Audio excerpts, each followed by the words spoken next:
Bryan, guitarist and founder of Hootie and the Blowfish. How are you today? Man, I'm great. Thanks for having me. Yeah, absolutely. Just want to, talk to rock royalty here and see how things are going with you guys. I know you're playing a show in DC where Matt lives. He's been there several years covering shows for us, globally. So tell us about that show coming up. Man, I'm fired up. It's we had a big Hootie tour last summer, and now this year I'm just doing a few select shows to promote my new album, Popped. And so I'm fired up that I'm playing at the Atlantis in DC, back in my old stomping grounds. I grew up in Montgomery County, there in Maryland, and grew up going to see shows at the 930 Club and the Yep. Bayou and the Capitol Center and Meriwether Post Pavilion and all that. And so to get to go play up to that crowd is exciting for me. And I will be, I have some friends from down here in Charleston that are in my band, but I also have a band of guys up in Maryland that'll be doing a set with me at that show. So it's pretty exciting. Yeah, what can fans expect to see? Some new songs plus maybe some Yeah. Hootie So songs. yeah, but exactly, man. Both sets will have some of my solo stuff that I'm showcasing right now, mixed in with Hootie classics and some deep cuts. That's kind of the joy of doing those two different sets, is I can go a little deeper, and one of the bands is just going to be more four-piece rock band, and then the other one's got horns and keyboards and everything. So I'm going in all directions all throughout the night, and it'll give you some great catalog from both Hootie and my solo career, plus a few select covers that fit the moment very well. Awesome. Tell us about Popped, the new record, and the decision to jump back in the studio. Did you start it before or after last summer's Hootie tour? Yeah, thanks for asking about Pop. To me, I made the record before the tour in the fall of 23, I guess it was, and it just was where I was at musically. I had a bunch of songs, and I have a home studio, and I got with my engineer and just cranked them out. Most of the noises you hear on the album are me, including drums. I played a lot of drums this time for the first time, which was cool. But I had a band in on some other tracks and some horns, and I kind of really stretched the direction that I'm going on this one. I went in many directions. I kind of let the songs dictate the style, if that makes any sense, and just follow that. And so I have a Latin pop song on there, and I have a ska song and a reggae song and some stuff that's more folky, and then a big rock song, and it's all over the place. But it's where my head was at the time, and I feel like it's probably the best material I've ever written. Now, having a home studio, obviously you can, record when you feel like it, but what goes into the decision, especially in this day and age where everything is streaming in a singles market and people's attention spans are not kept as long as they used to be, to actually go in and decide, hey, I'm actually going to put a full length out instead of singles? Great question. It really is. And I've kind of weighed that question several times over the last decade or more as I release music. And the answer to it for me is that even though you're releasing an album as a collection, you still have a bunch of singles in front of you. And so I've done it two different ways. The first time I took this approach was with my album Songs of the Fortnight.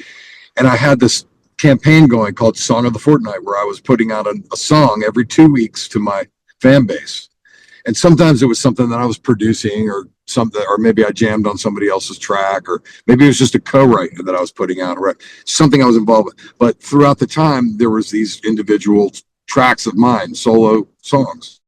And after about 3 years, I had enough for an album, so I put together the album Songs of the Fortnight. So on that one, I did the singles first and then released the album. But here on Popped, I decided to go ahead and just kind of release the album and the singles all around the same time. And it's just a process of getting people to know the songs individually as you release the album. You can take all year to release an album now. Why not? And I actually did 7 videos for Popped. Oh, wow. And so from that standpoint, even though it's a complete album collection, I have 7 individual singles from the album. If you were to go to my YouTube channel right now, you could watch 7 videos from the album Popped. And so that's the way I've been approaching it. Is it's a collection, but it's also a collection of individual songs that you can promote separately. How can fans purchase it? I mean, obviously streaming. Are you going to release it physically as well? Yes, I have vinyl. If you go to markbryanmusic.com, you can mail order the vinyl or CD. And if you come to my shows, I'll be selling the vinyl and CDs there. And then, it's on it's Spotify, Apple Music, and everything. So, kind of any way you want.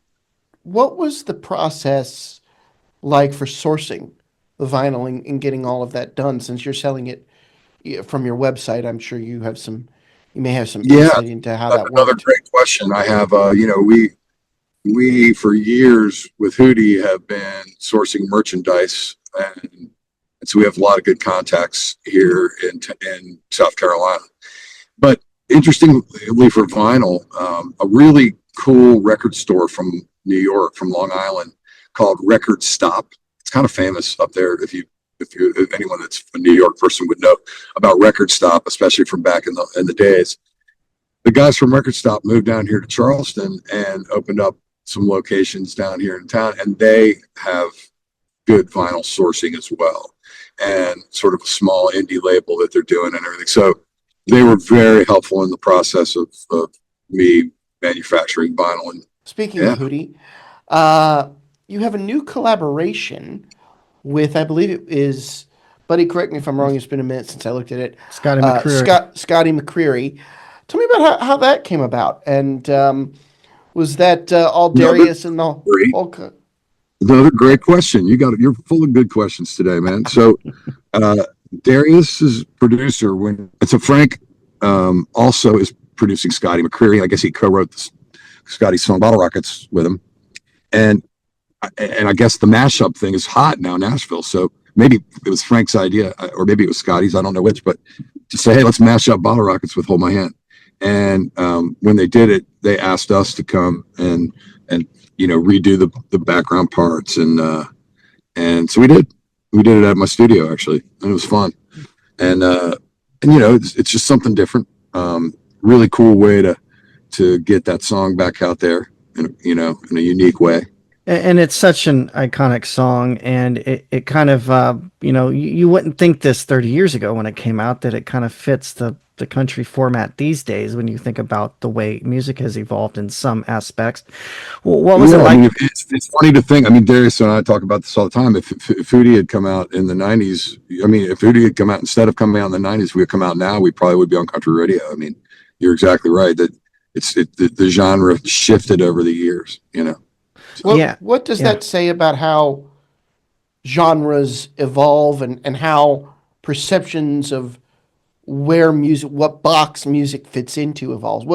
What kinds of things do you talk about in that regard and Hootie's sound? For me, it's always been about great songs. It doesn't matter the style or the genre. Great songs register, and they can be done in any style or genre. And so that's kind of always been the North Star for me and the band as we make records. We try to we write our best songs, and then on the last few albums, we've actually gone outside the band and written with other writers to try to find what we consider the best songs for our album. And so that's really that process. And I say that as a listener and also as a writer. I gravitate towards songs that make me feel something and move me in some way, and whether it be musically or lyrically or both. And so I'm always in search of that. And as I said, I feel like with Popped, with my last record, I'm getting better at the craft as I go.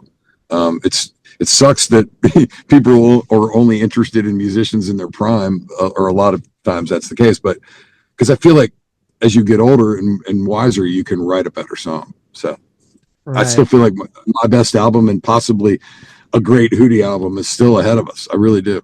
Yeah, and I was just reading that as a produced news this morning that Jamie Johnson, he's obviously country. He's recorded like 50 songs just in the last few years of his album. Are you guys that way individually and as a band, where you just record as you think about it and then you put it together whenever the time is right? I've always been very prolific that way. Like I've got 5 solo albums.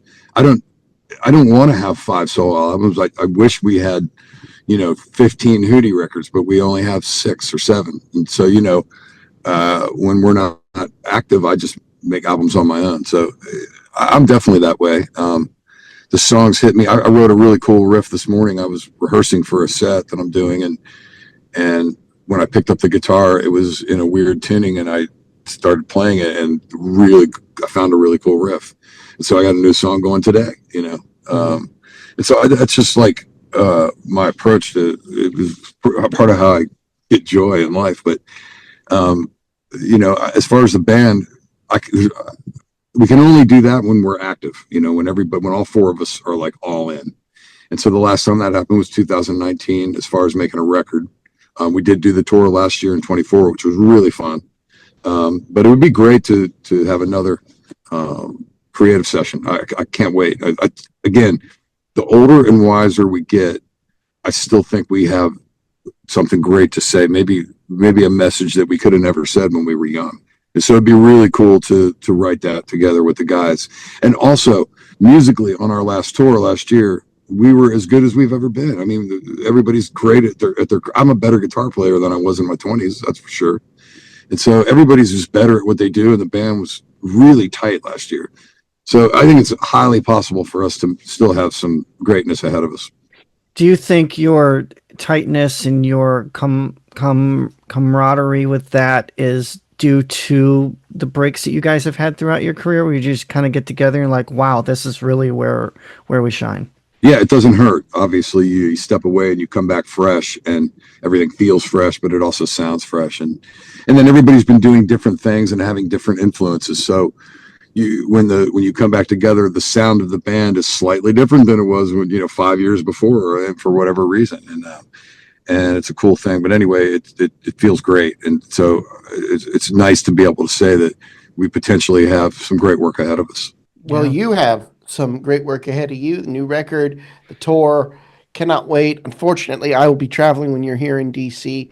Otherwise, I'd be right there front row listening like along with That's what everybody the else. girls said.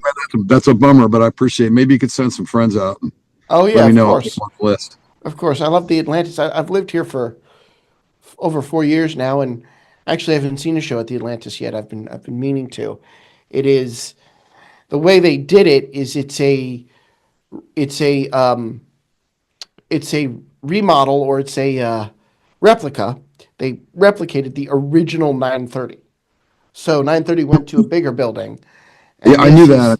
is Having grown up and going to shows there and stuff, but I did yeah, not know that the Atlantis was based on the original. And I thought, how cool! yeah. So you'll have fun. And another tidbit, I'm sure you've seen them because they were always around in the DC area. Foo Fighters opened the Yeah. venue. Um, Oh, nice.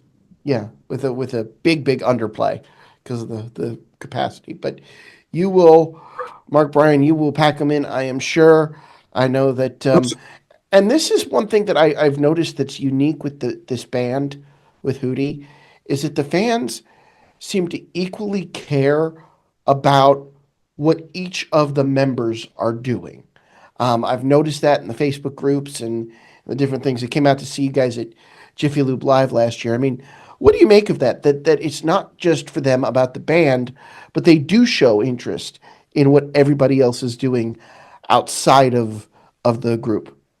Yeah, I mean, everybody kind of wishes, the fans and some of the band alike, like that we could all be, making records together. But when we're not, it's still interesting to hear what each of us is doing. As you learn more about each individual in the band, it gives you greater knowledge about the sum of the parts, so to speak. And it's it's kind of like all of my favorite bands through the years.